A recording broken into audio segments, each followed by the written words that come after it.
ക്യാമറയൊന്ന് സ്റ്റേജിലേക്ക് തിരിച്ചു നോക്കൂ. അവിടെ ഒരു വ്യക്തി ഇരിക്കുന്നത് കാണാം. നിങ്ങൾ മനസ്സിലാക്കേണ്ടത് ഇത് കണ്ടില്ലേ, അദ്ദേഹം മുദ്രാവാക്യം വിളിക്കും അവിടെ നോക്ക്, കണ്ടില്ലേ?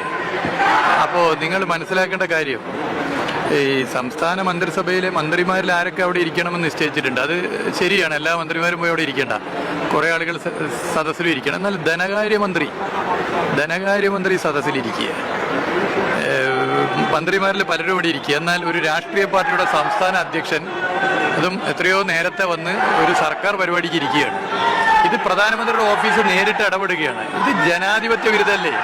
ഇനി ഇരിക്കുന്ന ഇദ്ദേഹത്തിന് ഒരു മാന്യത കാണിക്കുക. ഇതൊക്കെ അല്പത്തരം. എന്നിട്ട് സ്റ്റേജിലിരുന്ന് മുദ്രാവാക്യം വിളിക്കുക.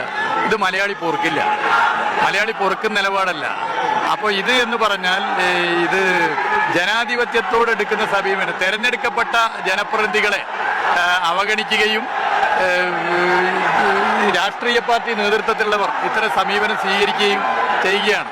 BJPയുടെ സംസ്ഥാന അധ്യക്ഷനാണ്. ഇന്ന് എല്ലാ രാഷ്ട്രീയ പാർട്ടിയിലുമുള്ള സംസ്ഥാന നേതൃത്വത്തെ അതുപോലെ വേദിയിൽ ഇരുത്തുന്ന ഒരു പരിപാടിയാണെങ്കിൽ മനസ്സിലാക്കാം.